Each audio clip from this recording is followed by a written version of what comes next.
Hello and welcome to our podcast. I'm Dani, and today Great.com talks with Dr. Michael Sambola, the founder and the executive director of Lagos Food Bank Initiative. If you haven't heard of it, they are a non-profit, private-driven initiative committed to fighting malnutrition and hunger through targeted programs that seek to improve the nutrition and food intake. Before we begin, as always, remember if you're new here to this podcast, press subscribe on YouTube or on your podcast app. Now, hi, Michael, and welcome. Hello, good day. I'm so glad for having me, and I'm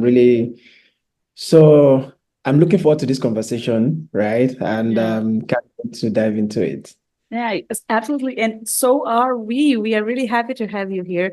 And I believe that this is the first time that we're going to talk with the organization working in Lagos. So it would be really important to us to understand better what's going on there. But before, as usual, we have a tradition, have a structure here in this podcast that we begin with history. So having a founder here always brings us to a different perspective to things. I believe it's a bit closer to what happened. So could you share the founder story of the Lagos Food Bank Initiative? The story of Lagos Food Bank is a story of hope.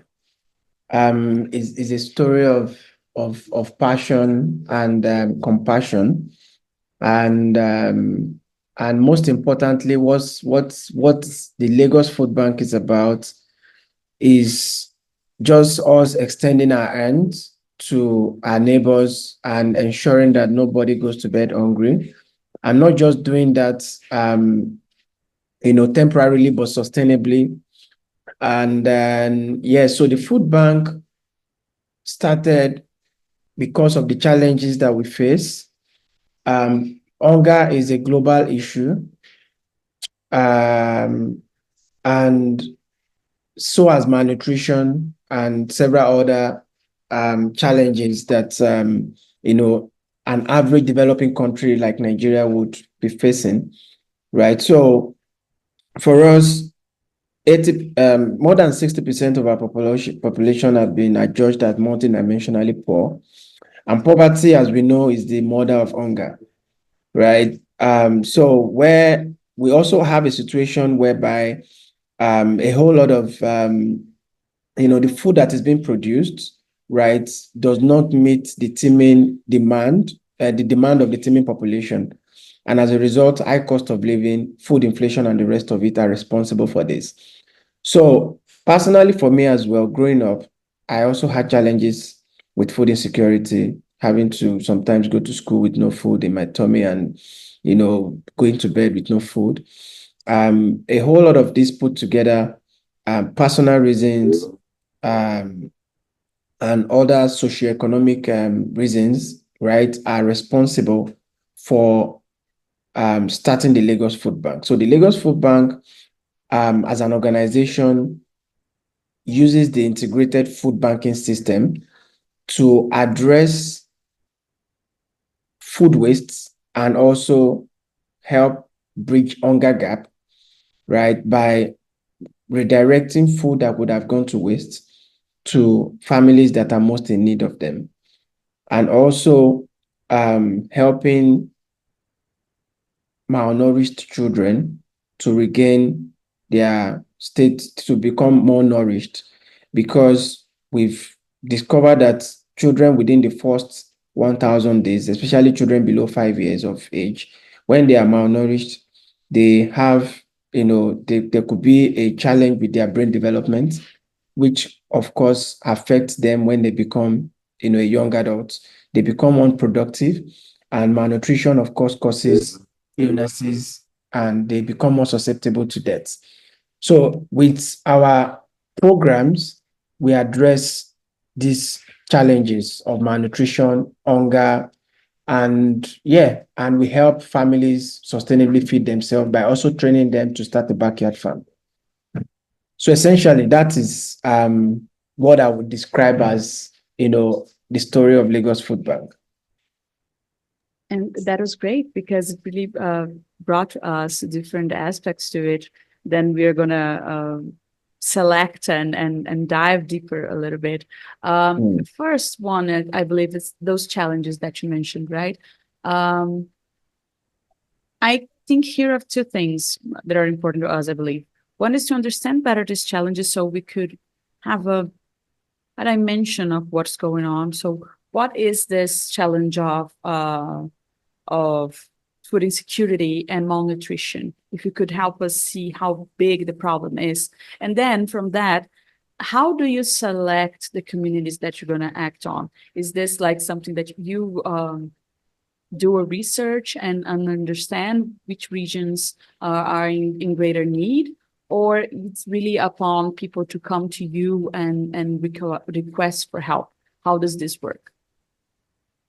Okay.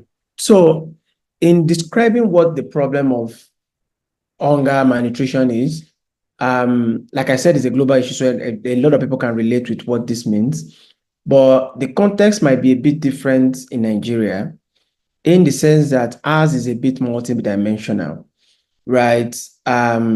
We have a situation where an average farmer in Nigeria can't go to their farms because of the fear of being killed by either bandits or some set of, you know, some security challenges basically that demand money from them before they're able to cultivate or harvest.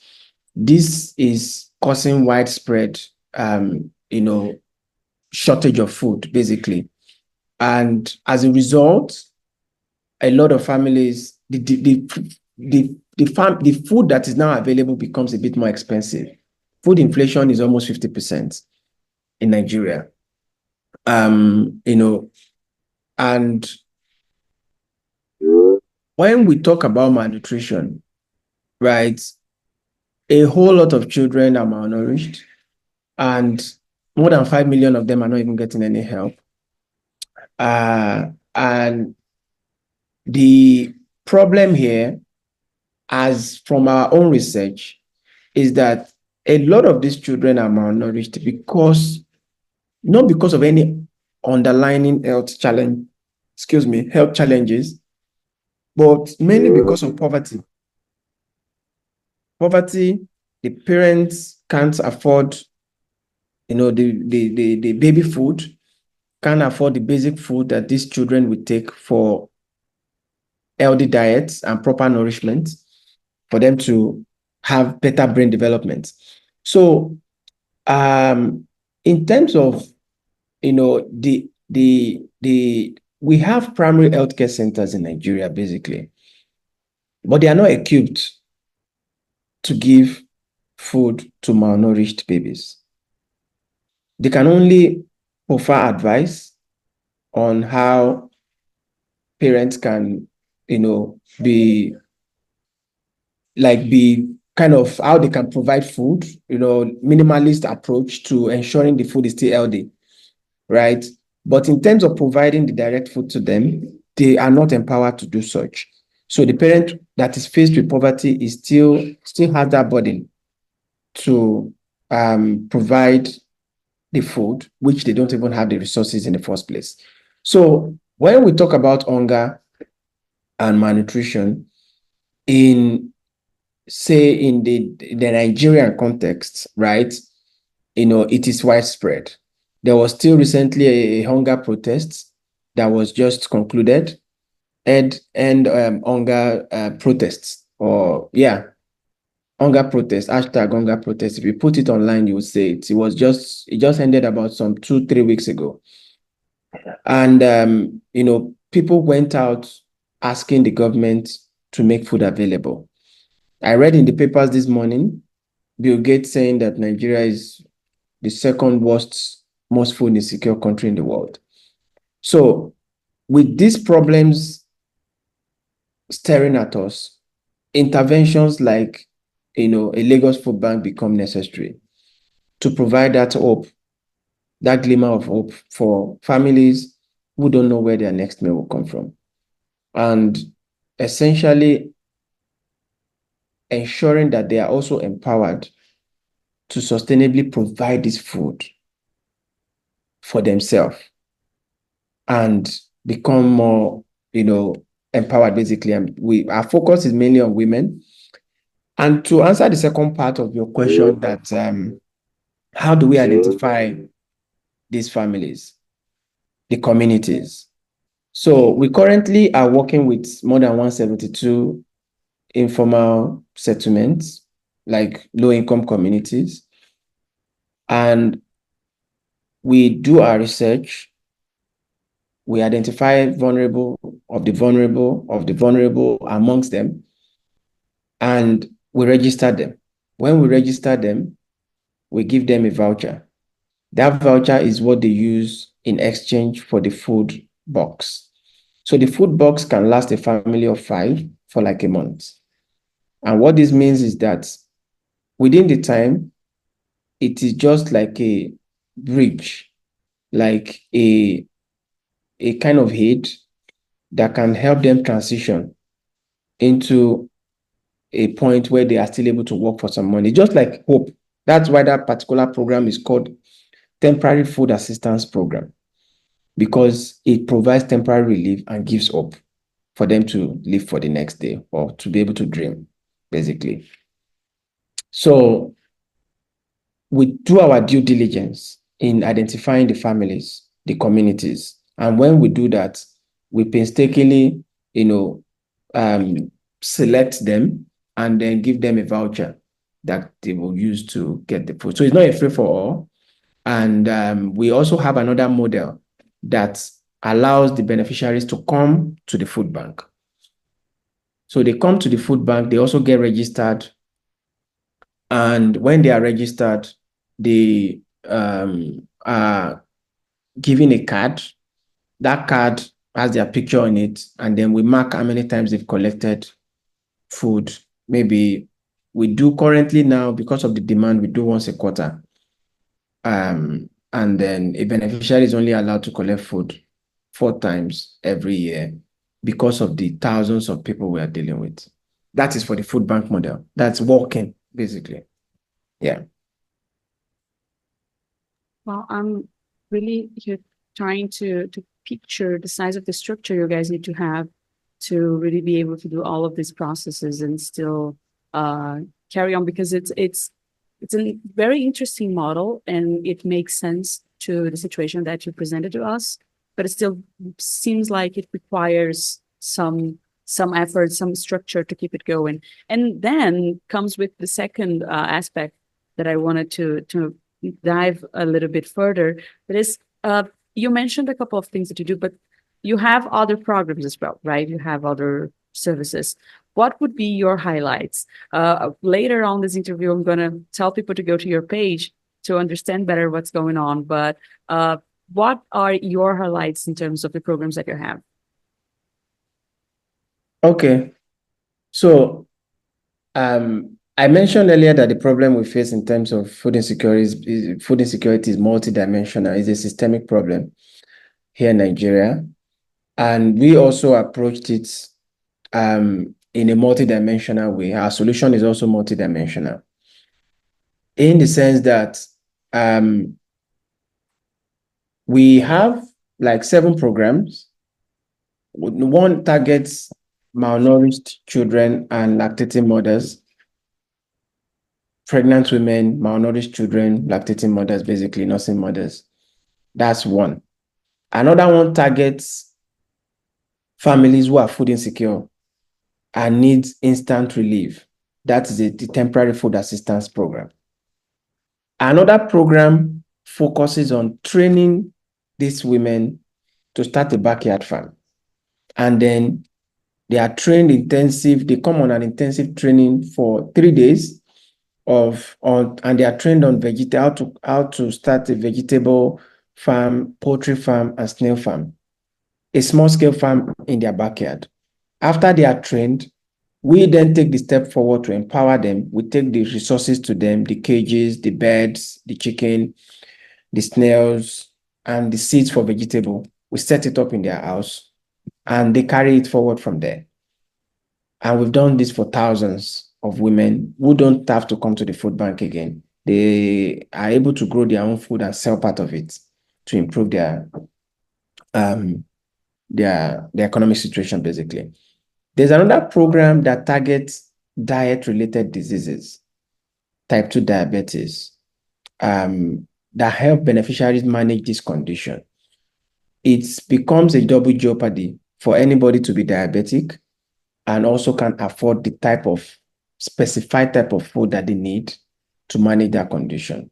So what we do is we identify women who are, both men and women now for this particular program who are diabetic, and then they come once a month, we check their sugar level and also give them the type of food that is required as well to manage their condition, because a lot of them are they can't afford this type of food, right? And there's a recent study carried out by I think WFP Nigeria, and they realize that more than 70% of our population can't even afford a healthy diet. And it will take, at least looking at our own context, what's it called? Like maybe a 3 point something dollars per day to be able to afford this type of healthy diet. So ours is not that expensive, but still people don't have access to this amount of money. Less than $4 per day, when we have a whole lot who live on less than $1 per day.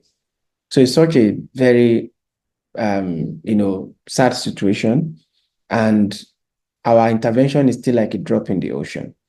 But making an effort is very important. Another program is a program that helps to it's a school feeding program, basically, that helps children stay in school and improve their concentration in class and also help their cognitive development. So we realize that there are thousands of low-cost private schools in Nigeria and more than 20 million out-of-school children. So what we do is we realize that not having enough food or not feeding might be reason why there are a lot of dropouts, right? And I also experienced that as a child as well. I never liked school because I would probably go with no food in my tummy in the morning. So a whole lot of children like this are out of school because school is like a prison for them because they are hungry. So we take this food to them, feed them, for once every day. And then so far they look forward to something and they are able to concentrate in class. So there's this program we do. I mentioned the food waste intervention thing, and we realized that more than 40% of the food produced, of harvest rather, goes to waste. About 40%. Why? Because of bad road network, lack of refrigeration, cold chain system. All of these are not, and the farmers are in the hinterlands. For them to access the city, a lot of food go to waste. So we partner with them. We have a cold van. We go to these farmers. Any item that is left that could go to waste, we offer them a stipend. And instead of it going to waste outrightly, we salvage this food and we redistribute it to vulnerable families. In one way, we are helping the farmers manage their loss and also helping to nourish a lot of families who can afford some of these healthy fresh foods. So this is an agricultural recovery program that we started a year ago. And so far we've salvaged thousands of kgs of food, and it's actually helping. So if you check our page, AgriCovery Engine, you would find a lot of this fresh produce that is being salvaged, right? I think essentially I've mentioned a lot of programs, and I think that covers, and maybe lastly, that volunteer program, and then maybe a cloth banking program that we do as well. because a lot of people have clothes that they are not wearing. We have a cloth bank, a separate place where we store clothes, and then as they collect food, we give them clothes as well. So they don't have to use the little money they have to buy clothes. They use it to buy food. We give them the clothes. So we're just solving socio-economic problems, in different ways. But I think that's the way to go. And even if it's just a drop in the ocean, it needs to be done, right? It's better, it's best to have this drop that constantly keeps giving, right? Than Yeah. not have anything in it. And I strongly believe in the ripple effect. Like I strongly believe that the lives that you were changing, that we're affecting now, will be also part of the change in the future. So it might look something not, not enough considering the demand, but it's absolutely what we need, and it's necessary. So it's really, really important to have folks like you thinking of it this way. And Mm. to everyone listening to us now, this is the point. I tell you to go to their page, which is lagosfoodbank.org. You're going to have the link on the description of the episode here. But you can understand better about the programs that Michael was talking about. Then you can find the links, the link that he mentioned for the agricultural program, and understand better what's going on. I feel like we are only able to talk a little bit about what they are doing, but going there, you will be able to see really what it looks like and have a better understanding of the amazing things that they're doing.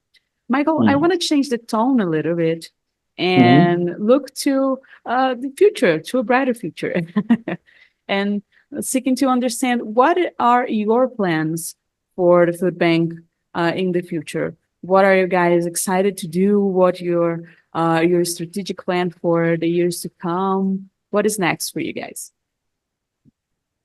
Yes, so our plan for the future, um, I would say it's still a bit ambitious, but we believe that is achievable and we are getting there. First, we want to build capacity. We want to build capacity. We want to have more infrastructural expansion because of the demand that we receive, the demand of as our activities are expanding, basically. So currently we're on our third warehouse project. Um, and we are moving quite fast on that project. We just installed a very big cold room that we can also help to store some of this fresh food. So there won't be pressure to keep distributing like on the same day as we bring them. Um, a new warehouse, of course, we are trying to have it completed by the end of this year. The project is ongoing and it's a very massive warehouse. Um, Secondly, we are also looking at helping, expanding our intervention in terms of we want to make this change in terms of true policy changes, basically. Have this impact through policy changes in the sense that we are trying to work on some, influence on policy in terms of this whole food waste thing. A lot of food processing companies still find it difficult to donate food that is close to expiration, but have not expired, but can't be sold in the market again. So there's still shelf life and they are still good. There are no laws that make it compulsory for them or protects them from liability when such foods are donated. So they would rather save, they would rather not take the risk, but have the food destroyed in the midst of hunger. So we're looking at how can we influence policy in such a way that there will be liability protection, like we have in some states in the United States, like the Good Samaritan's law protects, protects donors from liability when such donations are made in good faith. In this case, we want something similar that will encourage donors. We are also looking at a lot of amendments to our tax laws to encourage philanthropic giving that would, that will be influenced by some of our tax fiscal laws. A couple of other plans that we have that will have a systemic approach to this problem that we want to solve, right? And when we are coming at the systems level, it makes it more sustainable, right? It makes the third sector an active player in addressing this whole problem of food insecurity. But by the time you carry the burden all by yourself, there is a high tendency of burnout. There is no systemic support. You are fundraising all by yourself. No government support, no policy support, no. So that is killing the third sector.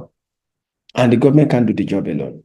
So we are looking at areas like that. And aside from that, we just want to continue to spread our good message and continue to recruit more volunteers. And I'm happy to say that we started with just 200 volunteers,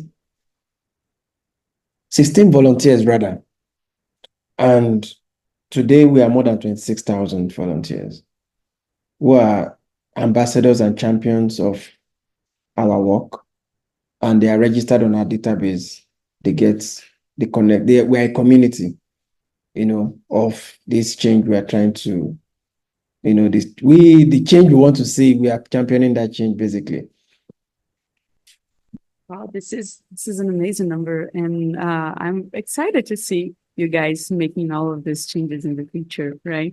And talking about volunteers, Michael, for everyone listening and watching us right now, what would be the best ways to have the Lagos Food Bank initiative keep going? It's as simple as, if you want to see this work that we are doing continue, let's start small. First of all, sign up to be a volunteer, either as a physical volunteer or a virtual volunteer. We have platform for both physical and virtual volunteer. There's something you can contribute from wherever you are. You don't have to be physically present, right? There's that skill that you can contribute to our work, and there's room for that. Number two, you could donate from wherever you are. We have platforms that receive donations from all over the world. And by just clicking on our website, and then you'd see those options there to use your card, and it's very secured.